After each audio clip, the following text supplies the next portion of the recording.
Welcome back to the Evolve Sales Leader, recorded live right here on LinkedIn every Friday. I'm Jonathan Fisher. Most marketing and sales professionals today will agree buyers have radically shifted in the way they make their purchases in just the last year or so. But what are those shifts exactly? And what can the Evolve Sales Leader do to respond effectively? Well, here to talk with us about that timely issue today is Victor Antonio. Victor is a TV host, author of 14 books, and a highly sought-after trainer, consultant, and keynote speaker. He's shared the stage with top voices from Zig Ziglar to Shark Tank's Daymond John. And before our conversation is done today, Victor will have shared with us the precise laundry list of steps you can take right now to keep pace with your prospects and crush it in 2023. Victor Antonio, welcome to the Evolve Sales Leader. Thank you for having me on. Looking forward to this conversation. I am as well. You're one of my favorites. Before we get into the topic, would you share with us briefly? You got something really exciting. You say that to everybody, I bet. I don't. You can go back and through and listen to the library. Some I do and some I don't. So that I don't know. Maybe I shouldn't have favorites, but I do. So, cool. But you're working on something really exciting. Would you share briefly with the listener what you got in the works at the moment? Well, I just launched a project. I'm a little scared of this project because I don't know where it's going, how it'd be accepted. But if you're an early adopter, you're going to love this one. It's called Sales World. So if you go to salesworld.mb, metaverse, MV, it's basically a sales conference in the metaverse. So you're able to log on for free, by the way. You get your own avatar and you cruise through this virtual space. And you can stop by and visit company booths. You can stop by and visit a speaker and watch them speak on a given topic. I got an entertainment room, a lounge, music lounge, a beach retreat. I've really tried to create this almost like mimicking a conference, but in the metaverse. And so it's the first of its kind. I'm super excited. Salesworld.mv. Check it out, free. Extremely cool. I've actually been in the environment. You were kind enough to let me be in one of the beta testers. It's actually super cool. I didn't know what to expect going in. I'm not like a big VR game playing kind of guy, but it was very neat. And I'm looking forward to actually speaking at the event as well. So invite our audience to check that out. Well, we got a great topic on tap today, Victor. Obviously, there's been a lot of conversation around the shifts just in doing business in general. Right. In this post-COVID world, it's kind of a theme of our show here at the Evolve Sales Leader. When it comes to the buyer, him or herself, you say there are some key shifts.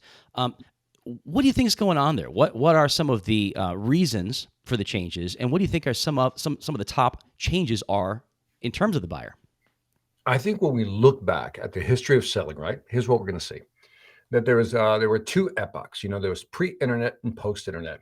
Pre-internet, salesperson had all the information, so therefore clients were willing or customers were willing to listen to them, right? So they can gain the knowledge and reduce what is known as that information asymmetry, right?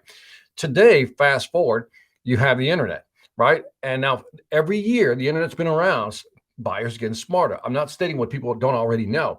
In 2011, I believe the Challenger book came out in December 2011, the Challenger book came out. And the Challenger book, if you haven't read the book, read the book by Matt Dixon and Brent Adams. It's a fantastic book. But 2011, they said, look, the buyer's 57% into the buying cycle. And I remember the whole market had a conniption about that. I'm in Georgia, by the way. They use conniption for throwing a fit, right? So they had a conniption, right? Because like 57%, does that mean we don't have to sell anymore? No, that's not what they were saying. In fact, that book is interesting because it highlighted two things. It's 2011. When they looked at the first fact is the buyer's 57% of the buying cycle. Some would argue today they're now 70, 80, maybe even 90% to the buying cycle. And we'll talk about why that makes all the difference in the world and how we sell today to a more knowledgeable buyer. The other thing that was in that book that kind of just broke the mold was that when they looked at a simple deal versus a complex deal, they said, well, what profile wins these deals? When you look at a good economy or a bad economy, a down economy, which profile wins more deals? And it was the Challenger profile that won the most deals. But the one that did the worst was the relationship salesperson. Now, the whole world of selling had a conniption on that one because, it's all about relationship selling. But here's the biggest shift, and we have to acknowledge this, that a relationship today is a result of a sale being done, not going to be used to actually get the sale. Let me be clear. I'm not saying be a jerk with your customer or client. Relationships are important, but customers want to know, let me state the obvious, that you can help them first. And if you have a product or service you can help them with, and they buy it, then they definitely want a relationship with you.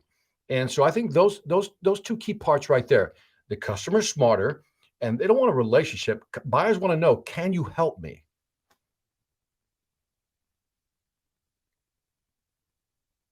You're running counter to an awful lot of conventional wisdom out there about relationship selling. You're fully aware. Where's there a disconnect? I mean, it sounds good. I mean, you can actually Right. really make a pretty easy case to, hey, even in the world of all this technology, it seems like it's, if anything, more important to make a human connection. Is there a difference between making a human connection and old school? It's not even old school, but this idea of relationship selling. Would you differentiate? The so let's parse this thing carefully, right?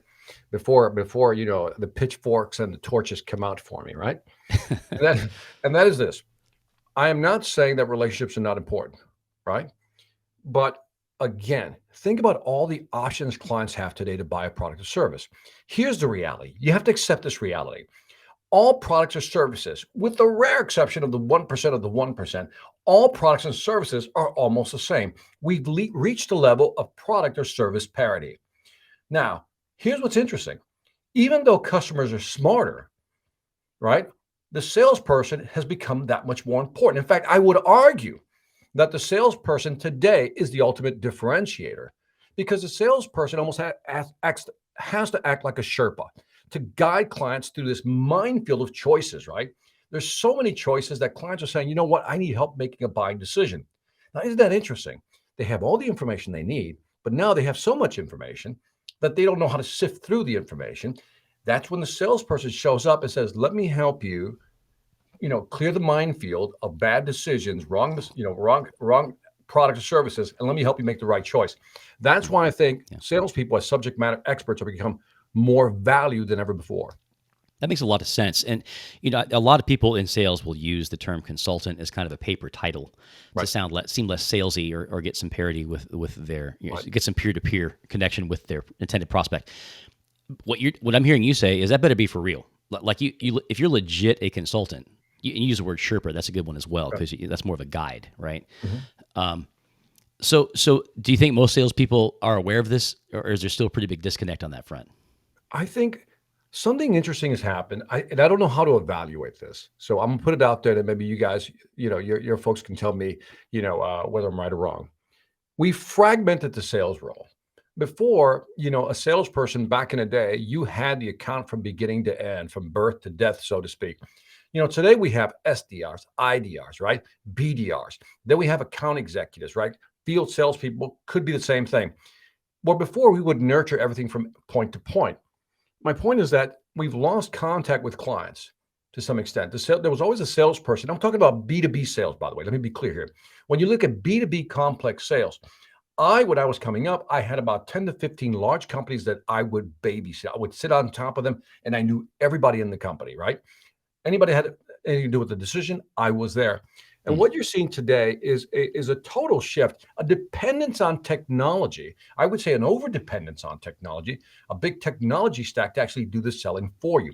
That's the lazy part of what's happened is that everybody just wants to send an email, send a voicemail, send a video instead of picking up the phone sometimes and making the call. I'm not saying, oh man, you got to go old school. You got to use phone. I'm not saying that.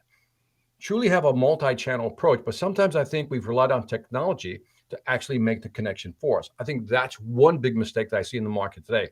Number two is that because of a high churn rate with a lot of salespeople, and I'm trying to remember the number, and then maybe Jonathan, you can give me your feedback if this number sounds right. When they looked at SDRs, for example, right, sales development reps, the turnover rate about a year ago was like 1 point, I don't know, like 4 or 5 months. So in other words, 1 year and 4 months, they went to another job. Well, the thing is, if you're not around long enough, you're not really going to understand the actual product or service. Hmm. And I think what you're also finding is because salespeople don't understand the product or service, sometimes the client understands the product better than the actual salesperson. And I think the third aspect, if I can just kind of throw this in as a side note, is that the amount of investing done in training or sales training has gone down. I think the amount of Hmm. investment done in product training has gone down. So we're trying to shrink the speed to value. In other words, train them faster and throw them out there. And I think what happens sometimes is these salespeople are practicing on their clients, something you should never do. Oh yeah, that's a real Yeah, that's a pet peeve of mine as in a leader in business is when someone's practicing on a prospect. Practice with a colleague. Practice with a superior. Yeah. Practice with your manager. Don't practice on a prospect. So what I'm hearing from you is just we're trying to shorten the curve as much as we can, right? Trying to Right. shorten the cycle, leaning too hard on technology, and meanwhile we have salespeople that are not properly trained for the Right. task. That's quite a few things to work on there. Why don't we kind of unpack some of those a little bit further? So when we're talking about letting technology do too much of the work, a lot of people probably don't know how to pick up the phone and Mm. be effective because Right. people don't pick up the phone very often Sure. anymore. And when they do pick up the phone, Very true. they're not well prepared for that conversation. Let's give a few tips to our listener. What can we do to turn that around? Well, on the prospecting side, there is no magic formula, right? So let's be honest about that. For me, I've depended a lot on what I call inbound marketing. Inbound marketing is the gravitational pull to pull people towards me that are attracted to my content and my services. So I do a lot of sales training, right? And so what I've done, if you go to my channel, and I'm not trying to promote my channel, but if you go to my YouTube channel, just type in Victor Antonio. We have over 200,000 subscribers on my channel. I use that as the ultimate lead generator because I believe if I create valuable content, short snippets of video or podcast, just like you, Jonathan, what happens is people says, look, I kind of like this guy. Who is he? Right. And that leads them to my website and that becomes my funnel. Okay. And so by the time they pick up the phone, they've gone through my YouTube channel. They found my podcast, right? Because I'm putting content out. I'm putting out about maybe 3 to 5 different pieces of content every week. Drive them to my YouTube channel, drive from my podcast, get them to my website. And then the hope is that the content there is so compelling to fill a need that they have, which is to increase their sales. Somebody like me to train their salespeople that they pick up the phone. If they call me and I know they came through my website, which is the question I often ask, to me, this is a gold button question, which is how much research have you done on me? How much research have you done on my company? Hmm. And as soon as I said, Victor, we saw your videos, we saw this, we saw that. My close rate is above 95%, and I'm being conservative Hmm. because they know me. In other words, when we look at the buyer journey, what's interesting today, and I think the folks on here will understand what I'm saying, is that we go up online to look for information first. I think Google had a study years ago that says the average consumer goes online and looks at 10 sources of information before reaching out to a vendor or supplier. So if they've reached out 10 times, again, let's go Hmm. back to the Challenger sale. It's at 57% of the buying cycle. I think Sirius, the company, says 80 to 90% into the buying cycle. They've done all the research, which means if they pick up the phone to call me, they've pre-qualified themselves because I have so much content. Tim Reister from Corporate Vision has a great phrase. As you're looking for content about you and doing their research, he says their preferences begin to form. He calls it preference formation. Their preferences are forming as they go along the buyer journey, and then they reach out and call me, which means, again, they've pre-qualified themselves. They know what they want, or else why would they reach out and call me? Yeah. And so I'm a big proponent of inbound marketing, by the way. Well, I love that, and I think others would say that rather than lead gen, we should be having a focus on demand gen when it comes to even our marketing departments. Right? There's been a shift of letting really compelling content, and what that means is a whole other conversation, right? But having some really great, compelling conversation that drives inbound interest. So, if a shift so let's start our laundry list that we promised. So Mhm. one of the main shifts is that the buyer is far more educated. Correct. What does that mean? It means that they already come into the conversation with multiple other options they've already looked into. Correct. However, they probably have information overload, and the properly prepared sales pro can enter into that as a Sherpa Right. and make all the difference. Are we tracking so far? We're tracking so far, man. Challenge for you. Mm, If I have a do it. solution I represent, Yeah. how do I position as a Sherpa to that person? What are some of the key things I need to do that I'm not just still coming off as salesy, not still just pushing my solution? What are some key ways that if I'm that guy on point and I want to be that Sherpa, but I'm representing XYZ tech, right? Mhm. What can I do? All right, so let's get the basics out of the way, right? We'll get the ABCs out of the way real quick, and let's go to the bigger letters, right? The ABCs is that it's an ideal client profile. They're a target client. I know who they are. I've done the research. I understand the product or services that they're currently using. In other words, I know their business. I know their industry. I know their market segment. Big check mark. I got all that. I'm in the room. I'm talking to them, right? Is that fair to say, Jonathan? I'm right there. Are we tracking? Right on. Right All on. right, checked all that. Okay, so now I'm in the room talking. So then I have to ask myself, what do they want to hear from me? They've done the research. They know as much as I do. So the only reason they let me in that door is because they believe that there's a sliver of hope that maybe this guy offers something that we haven't looked at yet. In other words, if I gave you, here's a good way of looking at it. And I love this analogy. I came up with this analogy just to explain what this information overload means. If I gave you a 500-piece puzzle, right? Right? And says, build a puzzle. You'll grab the cover of the box, right? And you'll look at the picture and you start assembling your puzzle, right? Right. Excellent. Now, what if I gave you that same puzzle, but I didn't give you the picture? Now, where would you start? Yeah, I'd try to find the first couple things that make any sense at all. Right. You try to find the edges, try to get the boards, Yeah. whatever it may be. Right. But if I can come in and actually assemble stuff for people and say, here's what you're trying to do. Here's what you're trying to build. That's what they need. And so the first thing I would say is that what customers want today, let me just underline, let me put the big frame around this thing, is they want somebody with confidence. Now, every time you hear the word confidence, it's like you go in there feeling all, with much bravado. It's not what I'm talking about. Confidence can only be derived by understanding what you're talking about. You understand the product, you understand the history, industry, and you understand your customer. That's the trifecta right there. That's the trinity right there. So if I understand the product, I understand the market, I understand my customer, I'm speaking from a different space. And this you can't teach. Because if I know the product, I know the industry, I know your business, I already know before I walk in the door what you need to some extent. Then it's just a matter of me walking in with that confidence. And the first thing I want to do that the salespeople need to do today is it's almost like a direct conversation engagement style, which means not to be afraid of the customer. For some reason, we go in there thinking we're begging for business. Salespeople have to shift their paradigm and says, no, we're value merchants. I've always loved that phrase because when you're a value merchant, what you're doing is you're bringing value to that company. You're saying, look, I got something that's going to help you increase your revenue, reduce your costs, or expand your market share. That's it. Those are the three things they're looking for. Any client you talk to, I want to increase revenue, reduce costs, or expand market share. Let me show you how our product can do that for you. And if I can lay that out for them, Jonathan, with that confidence, I know I'm 1 degree ahead of everybody else on that one. Well, you remind me of something my mentor used to say, Mr. Chet Holmes, the late, great Chet Holmes, the one with the most passion wins.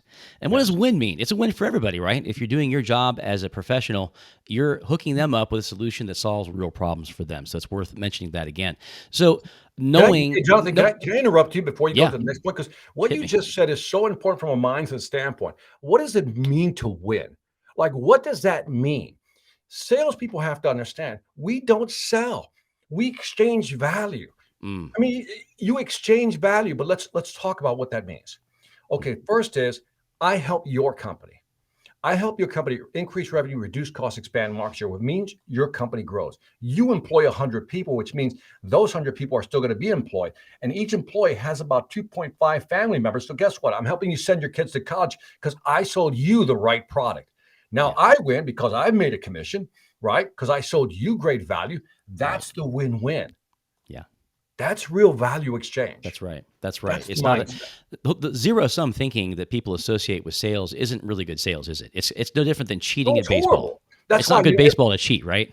every time I hear ABC always be closing, let's grind and sell them something, let's hustle and sell them something, you're missing the point. That in a true value for value relationship, you, the salesperson, win, obviously, but they win. I always ask people this question in my workshops and seminars. Do you have to love what you sell to be successful? Do you have to love what you sell to be successful? The answer is no, you don't have to love what you sell. It's great if you do, but you don't have to love what you sell. Here's what you should love. You should love what your product or service does for your client. That you have to love. Because if I can sell a cup, I have no emotional attachment to this cup. I don't even like cups, for example. But if I love what that cup does for my client, that makes me happy. So you always love what it does for your customer. That's selling. It's really trying to help somebody get on their journey. Everybody's trying to make progress. I always like that phrase. Every customer is trying to make progress. They're trying to get from here to here. Our job as salespeople is to provide some vehicle to help them get to wherever they're trying to get to. Love it. So buyer shift number one is that they're just far more educated. They're also far more cluttered. So that's kind of you could kind of take that as two shifts, right? They're more Mhm. cluttered in their minds with information Right. overloaded in many cases. What are some other shifts that we should be aware of as evolved sales leaders? There is a book out there, and I'm just telling you, if you wake me up with a dead sleep right now and said, what is the one book I would recommend for people to read is The Jolt Effect, Hmm. Jolt, The Jolt Effect by Matt Dixon. Okay. Matt Dixon did a study using machine learning. They analyzed over 2.5 million calls. So this is not opinion. It's not anecdotal. It's data. And one of the things they discovered is that, there's a number out there that says on average, you'll win 40% of your deals, right? They did a cross-sectional study. You'll win 40% of your deals, which means you'll lose 60% of your deals, right? Simple math, right? But then they analyzed the 60% and said, what happened to that 60%? Well, 20% of that 60 went to your competitor. But what happened to the other 40 out of the 60? Well, they went to no decision, right? They went to no decision. And in this book, they analyzed the data on no decision, and they realized there's two types of no decisions. Now, this is really insightful if you understand it. The first no decision is status quo. I don't want to change. Hmm. That's the first one. That's the first no decision. In other words, the reason I didn't decide was because I don't want to change. Status quo. We've all heard that, right? Yeah. The second part that kind of blew me away is that once you get past status quo, you've created the sense of urgency. They want to change. The second part of indecision is the fear of messing up, buyer's regret. Hmm. So, in other words, and what he found was interesting that most people are past status quo. They know they need to change, Hmm. but they're afraid of making that choice. Now, it's a subtle difference here. It almost seems like we're splitting hairs here, but we're not. If I'm in status quo, I don't see the need to change. So, in other words, I'm talking to my customer, I need to know, is this person ready to change? And if they are, Hmm. then I need to move to the second phase of no decision, which that means they're afraid of making a buying decision. Hmm. And our job as salespeople is to do two things at the same time, is to increase their certainty and reduce their anxiety. That's selling. Increase certainty, reduce anxiety. Hmm. That's how you get people over the fear of messing up or buyer's regret. Well, I love that. And does that circle us back to the other need to know your market? Because maybe your solution isn't the best. So if you come at it with integrity, you can make recommendations from a place of that place of integrity, and that kind of settles the whole conversation on a better footing. Maybe when you are the right thing, could be a timing thing, could be that it doesn't have the right features. Is that something that's worth bringing into the conversation at this point?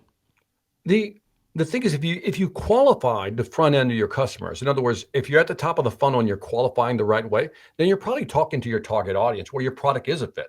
Mm-hmm. Too often, salespeople use that as a crutch. We don't have the perfect solution. Nobody has a perfect solution. Right. Nobody has a perfect solution. You're trying to find people who are a best fit for that solution. So what I would say is that if you're getting customers where the product doesn't fit, obviously, if you know that, you're not going to try to oversell something you don't have. We're both on the same page on that, Jonathan. But hopefully, through some type of qualification process, I'm talking to the right customers all the time.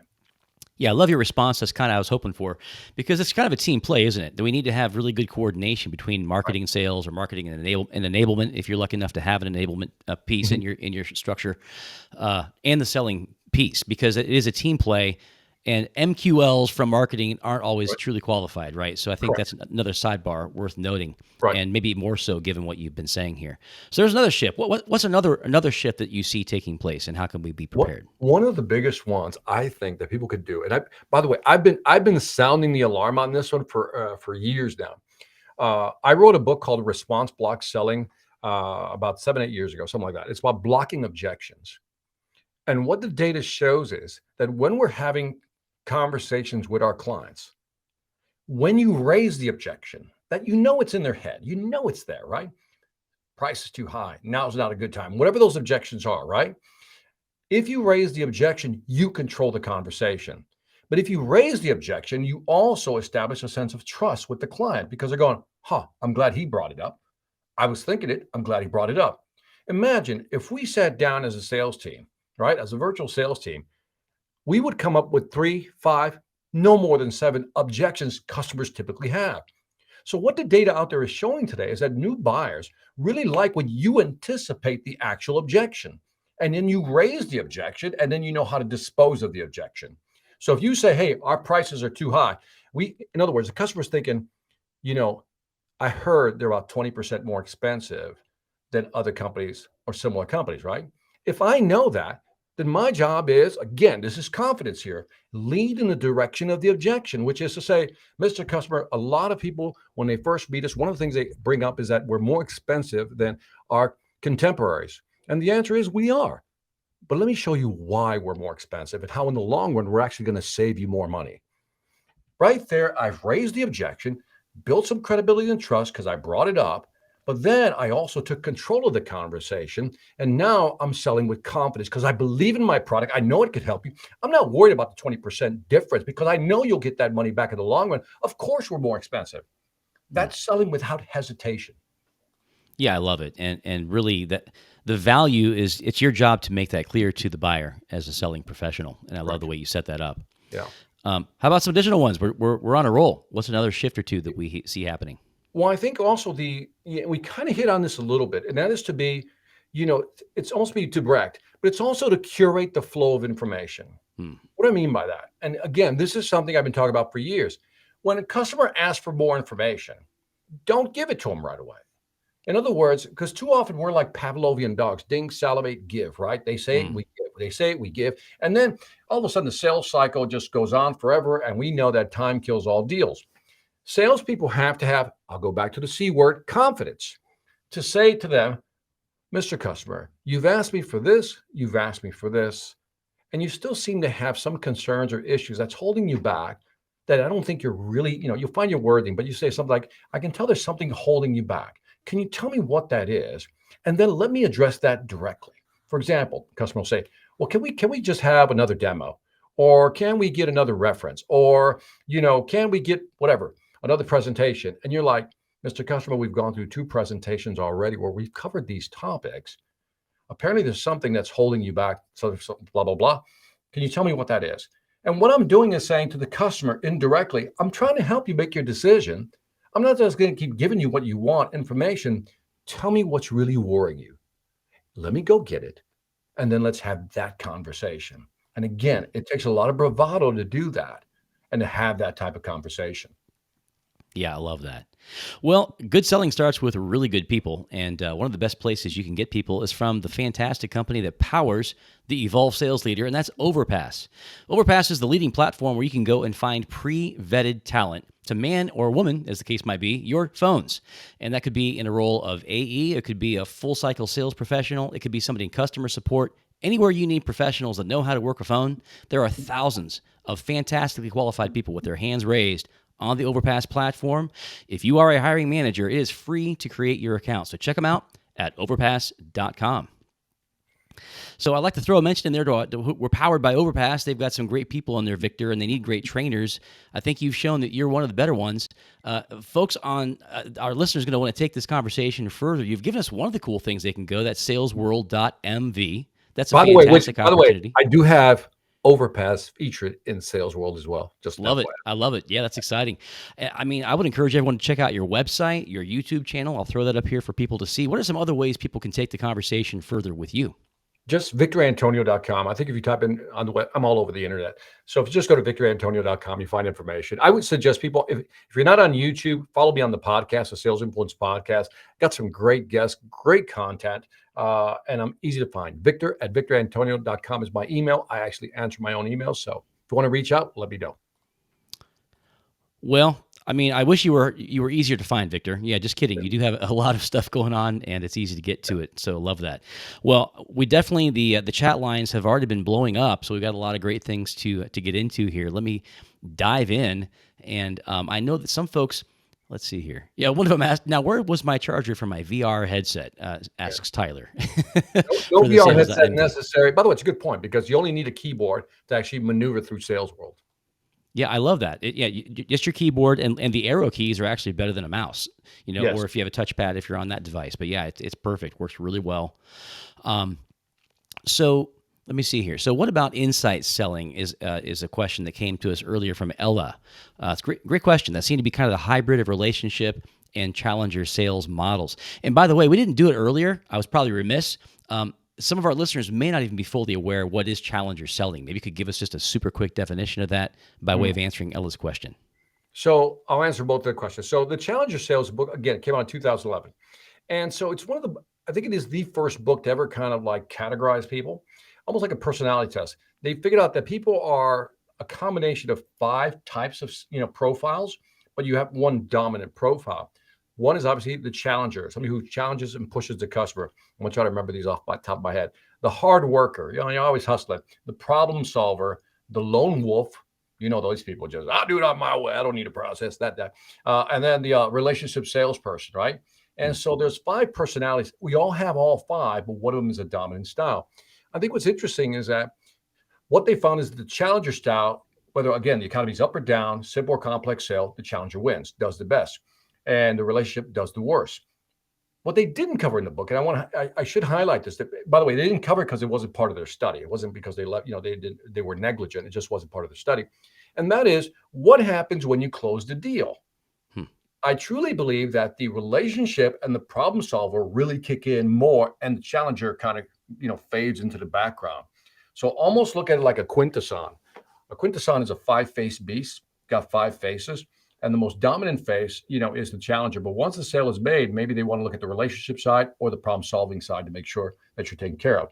To answer the question on inside selling, before the challenger was, the challenger popularized the word or the phrase inside selling. But that was actually done. I think it was a Harvard Business Review study that was done. And it was really about provoking your client, right? Kind of poking the bear, right? Type of thing. And so I like to look at it. This is the way I look at it. Today, everybody has information. Let's call that the first level, information, right? Internet made information available, democratized it. Then the next level of selling was insight selling, right?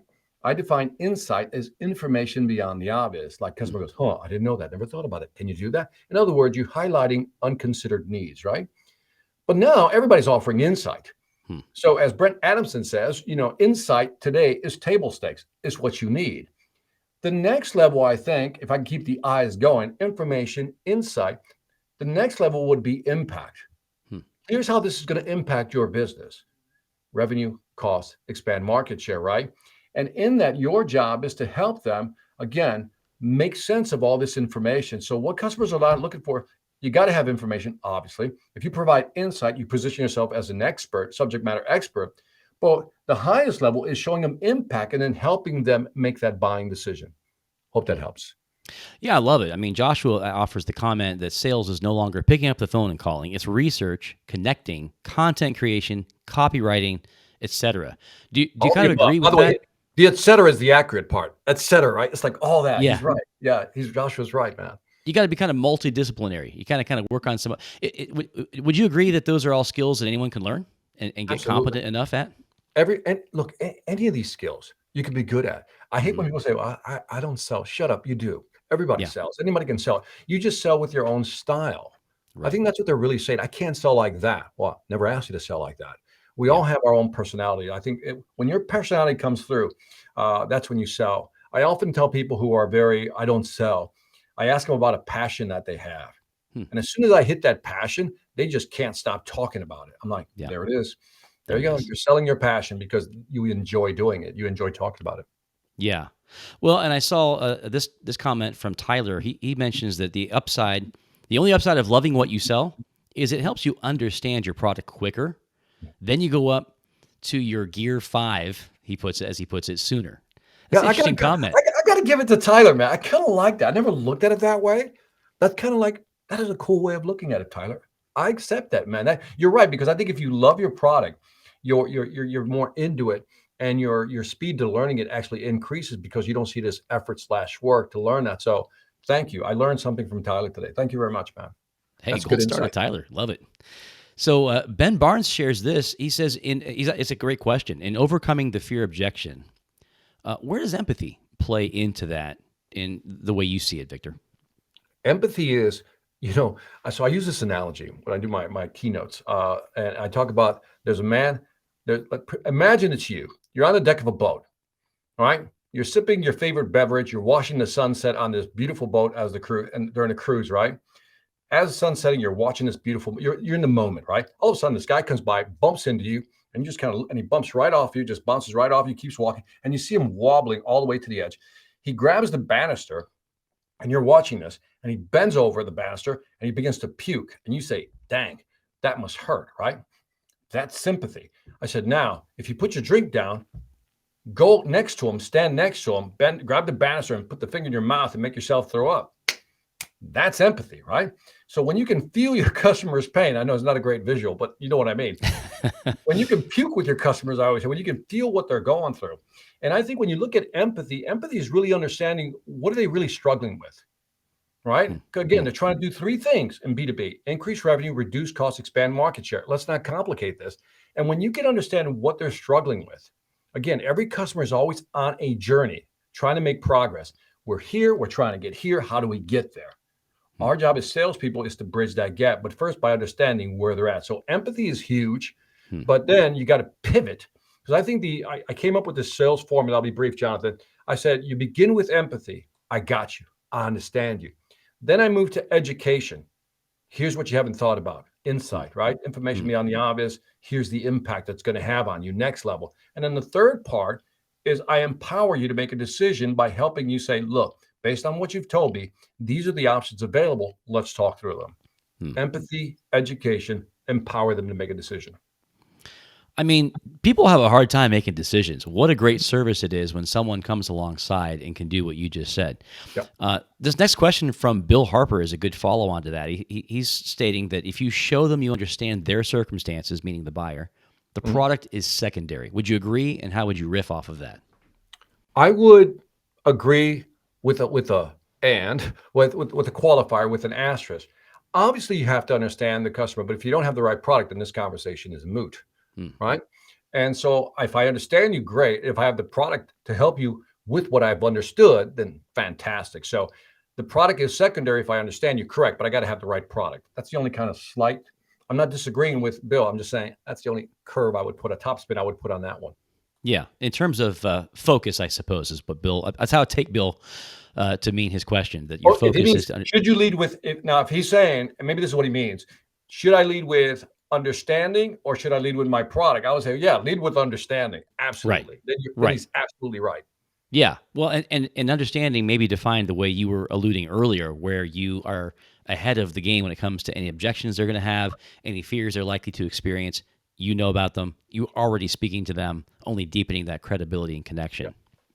And by the way, customers like, and this is going to sound so cliches, but I'm going for it, is that listening is becoming one of those skills that we just have to master. And it's so hard to do.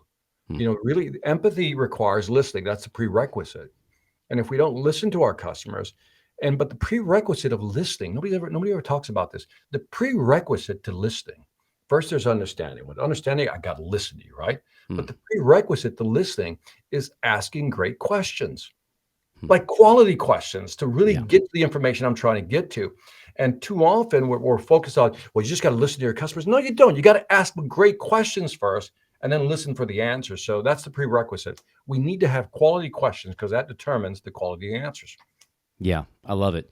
Here's an interesting story that goes back over to another department within the company, either marketing or sales enablement or however you're structured.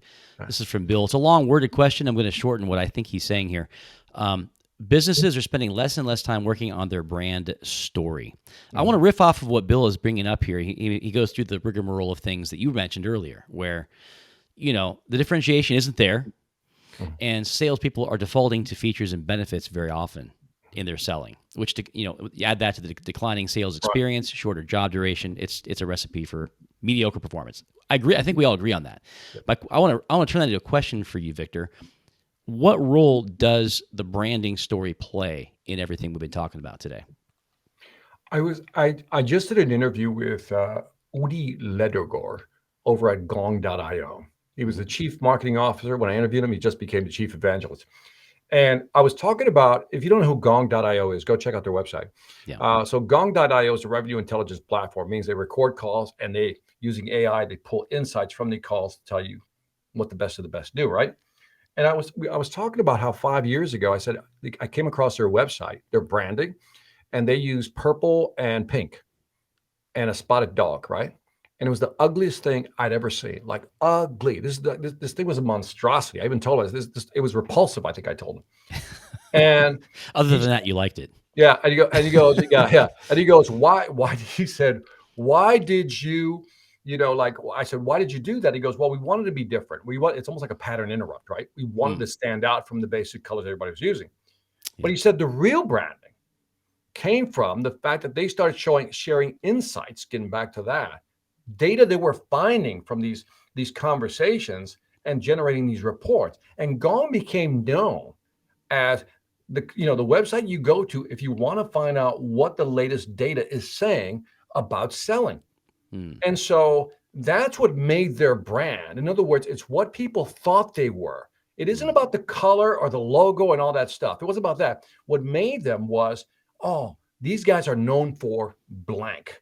And fill in the blank. And they were known as, extracting just valuable insight from data that was going on real time.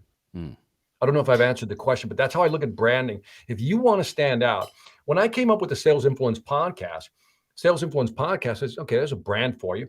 But my whole catch line is finding the why in how people buy, which means I look at the psychology or, the neural processing of how people make buying decision. That's what I became known for. Oh, this guy always doesn't look at how you sell. He looks at how people buy. And I kept banging on that drum. That was my battle flag. And I think when companies can define why they're different like that, they stand a better chance in the market. Yeah, the differentiation piece. I mean, it's not something a given sales pro can do on him or her, on his or her own effort. They're going to need some help from the team. But I got to ask you, Jonathan. Maybe we can have we're going to have a micro conversation here. Sure. Salespeople are now extensions of the brand. Yeah. And I think, the more salespeople can contribute to the extension of the brand. In other words, by putting out content, great content from their perspective, they're actually helping themselves and the company. Yeah. Well, I could almost envision, and I'm probably some people are already doing this right now, but I could almost envision having somebody in enablement or marketing, or maybe just a very gifted sales leader, grabbing their team and almost doing their content strategy as a team, and even helping them personalize it. Like this, Joe has this personality and Susan has this personality, and maybe helping them learn some tips and tricks. Like, would that make some sense to maybe let's take this on? If we're making the premise that these are skills that can be learned, why not bring that on board? How do you feel about that? Well, you triggered me, and I got to say it's because I like it's rare that I go, oh, like Tyler gave me that little piece of insight earlier, and it's rare that those happen to me. And I got this piece of insight, and I'm just trying to. I honestly can't remember who said this, but I was like, what? That's different. And it was about testimonials. Right? That we as companies, we develop these testimonials, right?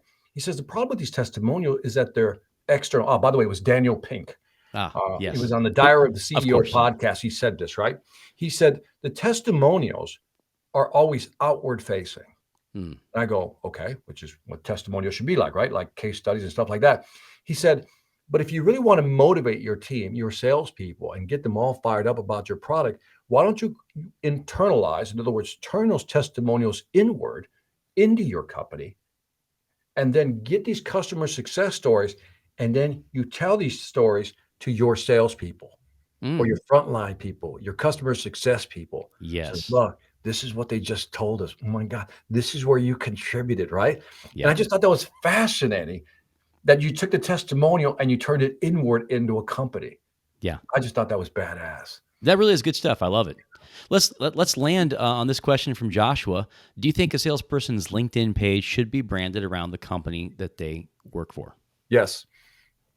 That was a short answer. Of course, yeah. Of course. Yeah. I mean, what are we trying to do? I mean, either you're on the team or you're not on the team. Yeah. Right? I hear a lot of people say, well, I wanted to stand apart from my company. Now, here's the only, if I can put an asterisk on this one, the only asterisk I would give it, if the company is one of those companies that says, no, we don't want you creating brand on your own, content on your own. Yeah. We want you to kind of follow our marketing lead. That's a conundrum, right? Because on one hand, you have to wait for marketing to give you the content so you can put it out there, but you know that your people want something else. Yeah. That's the conflict. And that's always the glitch when you work for somebody, right? For a company, that they have the last say on what you put out.